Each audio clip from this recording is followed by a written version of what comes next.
C'est la deuxième journée de compétition ici à Chemillé sur un droit en Touraine. Une belle organisation signée l'Enduro Club des Pyramides mené par Julien Cochet. Il fallait le souligner. Évidemment, on va revivre tout ce qui s'est passé dans les trois catégories élites, dans les trois catégories juniors, chez les espoirs et les féminines évidemment.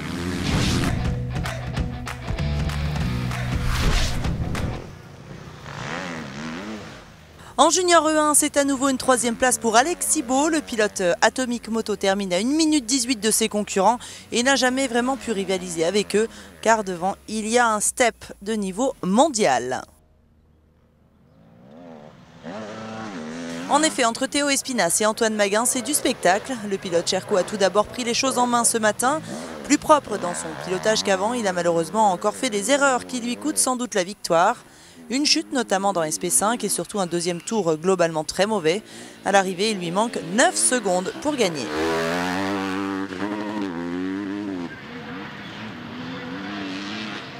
Parcours sans faute ici pour Antoine Maguin qui repart avec 2 victoires et une avance confortable au championnat junior E1. Avec un pilotage appliqué et une vitesse qui lui permet de rivaliser avec ses aînés de la catégorie élite, il s'impose sur 5 spéciales dans la journée.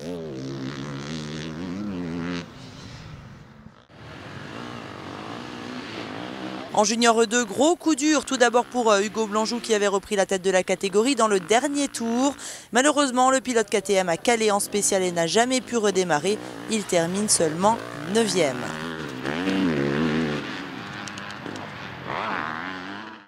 Du coup, c'est le pilote Honda ORC Nils Terry qui en profite pour se hisser sur le podium alors qu'il bagarrait avec Max Vial depuis la mi-journée. Le pilote d'Aix-en-Provence est toutefois à 1 minute 28 de la victoire.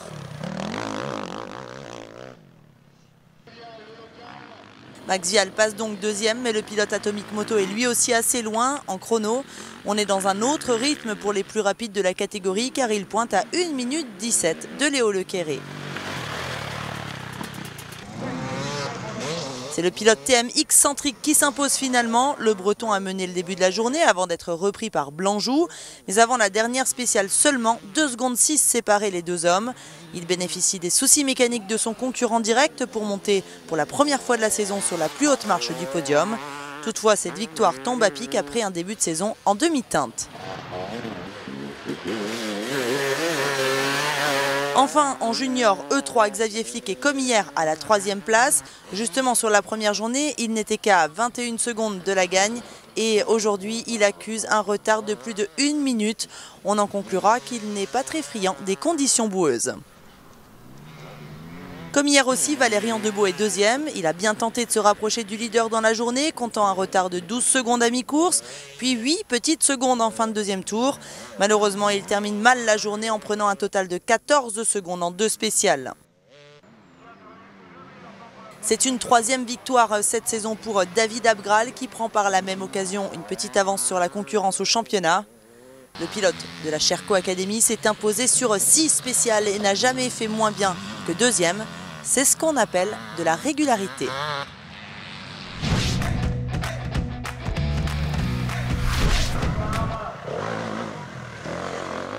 On passe aux élites avec les petites cylindrées de la catégorie E1. Et là aussi, on a eu de belles bagarres aux 4 premières positions.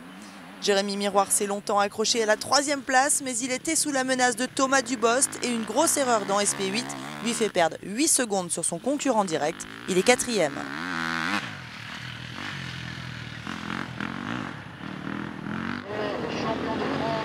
C'est un 2e podium cette saison pour le tout jeune élite Thomas Dubost. Il nous a confié n'avoir pas été à l'aise dans la boue ce matin. Une petite chute a même suivi, mais il n'a rien lâché. Et surtout dans le dernier tour où il revient pour prendre la 3e place. Il termine 2e des élites E1 alors qu'il a mené toute la journée. Mais ce soir, il avait quand même le sourire. En effet, pour Jérémy Joly, le championnat de France ne constitue plus un objectif à part entière, car il a surtout un rôle de développement dans l'équipe d'Outsiders, aux côtés de Loïc Larieux. De notre côté, on a vraiment cru qu'il allait arracher cette victoire, mais dans la dernière spéciale, il perd tout en concédant 6 secondes et demie à Godgot.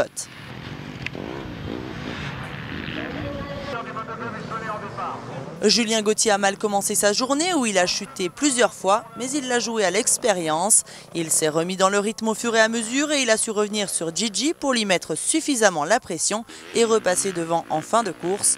Le pilote Yamaha Bonneton de Roux est maintenant solide leader en catégorie E1.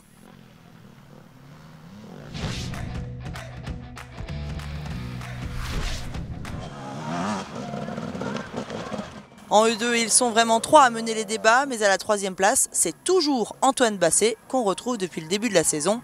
Le pilote Gaz a surtout commencé à perdre beaucoup de temps à mi-journée à partir de SP5, alors qu'il venait justement de prendre le deuxième temps dans le second passage de la ligne.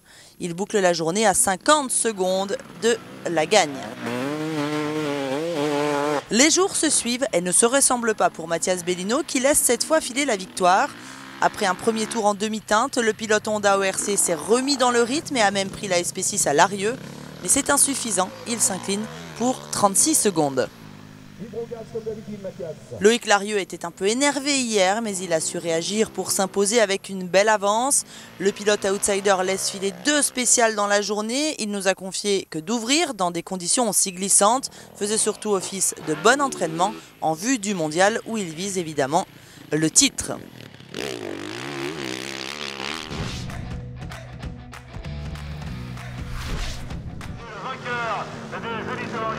Enfin, en élite E3, on change un peu avec une 3e place pour Romain Dumontier qui s'est battu bec et ongle toute la journée contre Anthony Gesselin. 5 secondes séparent les deux hommes en fin de journée, mais cette fois le Normand est 3e. En effet, Anthony Gesselin, le pilote bêta, a lâché un peu de lest en fin de journée, mais il a tenu bon sa 2e place, catégorie E3. Toujours pas de surprise, c'est une nouvelle fois une victoire de Christophe Nambotin. Mais en plus d'avoir évidemment remporté toutes les spéciales de sa catégorie, il a mis un rythme hallucinant, bien sur sa moto et dans sa tête. Il a visiblement, à 34 ans, encore de la ressource avant que les jeunes ne viennent le taquiner.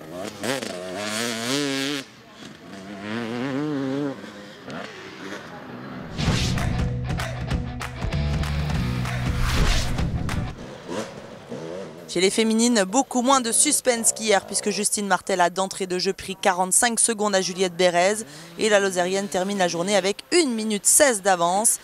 Elle est toujours leader du championnat avec 3 victoires en 4 journées.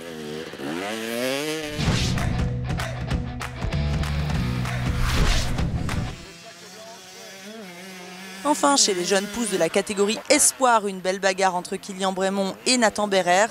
Mais c'est encore une fois le pilote Daffy qui s'impose et réalise le sans faute pour l'instant en championnat de France avec 4 victoires sur 4 journées.